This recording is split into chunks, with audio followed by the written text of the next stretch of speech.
So, hey, hello all, welcome to Science Books Review. Today I'm gonna review the book named The Winter's Heart. This is the ninth book of the Wheel of Time series by Robert Jordan. I just finished reading this book just right now, and I'm really very excited to share my thoughts. So, let's get into it. The overview of this book. This incident took place after a file is being captured by the Shadow IL, so Perrin got a need to find a way in order to retrieve her back, and Rand has been on the mission to remove the dark swans taint from the two souls so that men can able to channel without getting mad. And Elaine is been there in Camlin, and she got to deal with the inflation, so she got a need to rule wisely, and in order to sustain her power, she got a need to deal with the politics and the borderland issues. And last, Matt has been seen in the battle when Sianchen does capture Ebudar by the very end of the Crown of Swords book. We haven't seen him in the last book, Path of Daggers, so let's hopefully we can able to see much about him in this book. And Higwin has been a last seen in Tor Valana by the very end of the Path of Daggers book, and hopefully there would be a battle against the White Tower by the very starting of this book. So hopefully so. And my overall experience of this book is somewhat really surprisingly it is good, because every booktubers does rank this book in a much more lower in the tile list, but surprisingly I do love this book a lot, and I can able to see lot of flaws in this book, but in an overall case, I have been much more liking for this book. I would rate this book much more higher than the final two books of the series, which I have read till now. And let me elaborate that on the spoiler-free section. So now let's get into it. And the main reason for the advantage of this book is there is no plot needed to be introduced in this book. For a typical Wheel of Time book, Robert Jordan does it takes somewhat 300 to 400 pages in order to introduce all the characters and in order to define all their motives.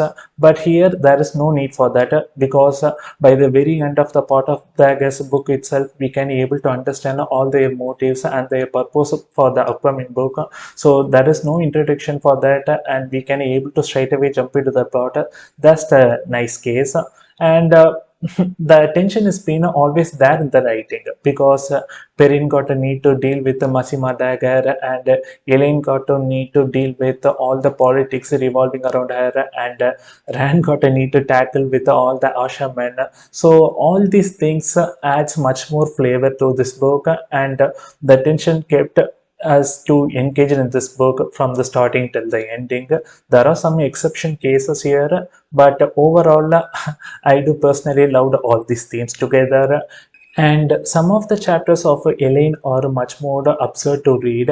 I am somewhat used to reading all these stuffs by now, but still it is somewhat really very absurd, because we do read these things again and again with a repeated mode, which somewhat made me somewhat bored here. So yeah, that's a disadvantage in this book. And some of the huge things which have been revealed in this one, the plot has been introduced way back in the fourth and fifth book of the series, and it is really very nice to see all these things being revealed by the very end of the ninth book. So that's a good thing. And Robert Jordan still didn't figure out a way how to use the Forsakens in this book. We can't be able to understand all their motives here. There are nearly 8 being out there, but they are doing nothing out there. They have been discussing all the plan without any actions. So all all of them does looks like a clown here. They doesn't feel creepy at all. So yeah, Robert Jordan got a need to figure out a way, at least in the last two books which he has written. So yeah, that's a big disappointment, and I have expressed this concern again and again in my book review, and so no progression here. And some of the plots are really very hard to understand. For example, the Matt's plot, it is really very hard to understand all the characters being around him. some of them were introduced way back in the fourth and fifth book of the series. So Wheel of Time companion book does help me a lot in reading all these stuffs, but still I can't be able to love this one because it does affects the reading flow, right? So Robert Jordan got a need to figure out a way to tackle with all these issues. And the ending of this book is quite spectacular. I didn't expect that the ending is to be such good. It would be one of my top 10 favorite moments in the series by the very end of the reading journey. So yeah, it can able to make the mark. And for the rating, I would give this book a 3 out of 5. And it is somewhat a subjective opinion because I do have a rank this book higher than Fires of Heaven. I don't know whether this book have much worth to be rated that high, but still it is my list, right? I do personally love this book a lot. So yeah, I would rate this one a 3 out of 5. So if you do have any subjective opinions around that, do mention that in the comment section. So now let's get into the spoiler talk. So if you have read this one, please continue watching this video. If you didn't, please exit the video just right now. So now let's get into the spoiler talk. First of all, I got to need to start up with the scene in which Elaine and Avieta been converted as an half sister. What kind of ceremony is that? They both are stripped naked and got a need to slap their cheeks. Doesn't make any sense at all. Okay, if you are reading this thing for the first time, we can be able to adjust ourselves and can able to mention that okay, these are all been Isle custom, right? But Equine has also been raised as an Amiral seat in somewhat a similar way. So reading these things again and again, it is somewhat really very absurd to read. And Robert Jordan does makes some comedic elements to the story by making the character embarrassed around this around everyone. That is not at all working. It is super creepy to read all these things, somewhat really very cliche. And Perrin, I do thought Perrin is going to deal with the Shadow Isle by the very end of this book because this plot has been introduced by the last book ending itself, right? So I don't know why Robert Jordan is taking a lot more time with the Perrin's character. This should have happened much more quick enough. So yes, we are still figuring out and rooting for him. Still, I do love his character, but it is some kind of a slog in my opinion. And by the very end of the Path of Daggers, we can able to see that Egwene does reach the Tarbalan, and I do thought they are going to have a battle with the White Tower by the very start of this Winterheart book. I do mention this in the Path of Daggers book review itself. And I am super depressed. We can't be able to get even a single chapter with her, and she has been one of my favorite character in the series by now. And I am really very missing her. We can only see her being appearing in the series only through Elaine's point of view in the world of dreams. That is not at all working out.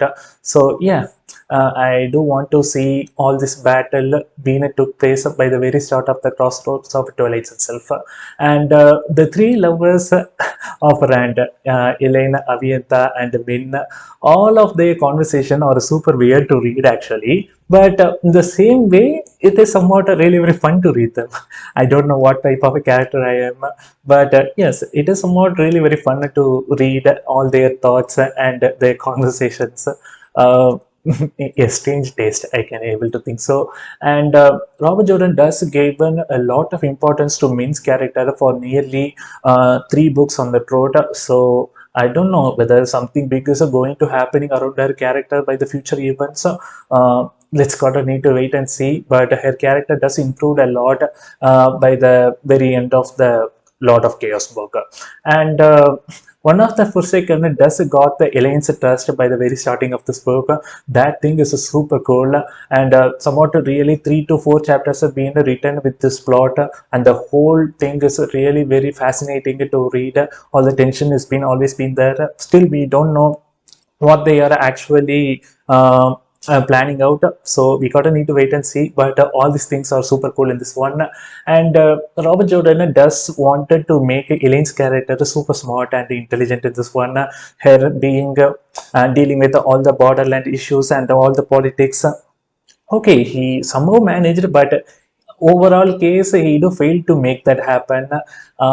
There is no one smart enough to deal with in the Camelin by now. So yeah, uh, many of the characters it does oversmarts her throughout the series, so it is not at all working out here. And Rand does going to farming and having the Telangriel in his hand. All these things are super cool, and the ending is somewhat really very spectacular. The book does peaked right away out there, and it is one of my favorite moments, as I do mention that in the spoiler free review itself. Overall theme and every character's issues in this one are super cool. There are some exceptions. Some way, Matt, I didn't personally loved Matt's character in this one. It is somewhat really very tough for me to understand all the plot revolving around him. We do get some characters like Egnin, Tylin, Teslin, all the characters. It is somewhat really very tough for me to understand all of them together, and I'm somewhat confusing between the characters of Teslin and Tylin. So, got to need to fix my mind around these characters. And his sole motive is to escape Ebuthar, right? And this has been expressed in a nearly 6 to 7 chapters, which doesn't have any need for that. So yeah, that is a disappointment for me. And Rand is going to have a hard time with Masrim Taima. I didn't thought Masrim Taima is going to turn up against Rand in this one. We can't able to be sure about this book because maybe the Dark One's taint may got a massive time mad. That is highly unlikely because he does got a lot of experience in handling the cruisers, right? So we gotta need to wait and see how they are going to confront each other in the future events in the book, and that is super cool.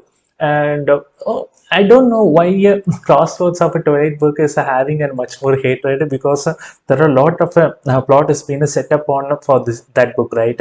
Wherein is going to deal with the Sianchan or the Shadow Isle clan, and Igwin is going to fight against Elida in the White Tower, and Rand is going to deal with the Asha Man by the future events. Hopefully, all these things are going to happen in the Crossroads of Twilight.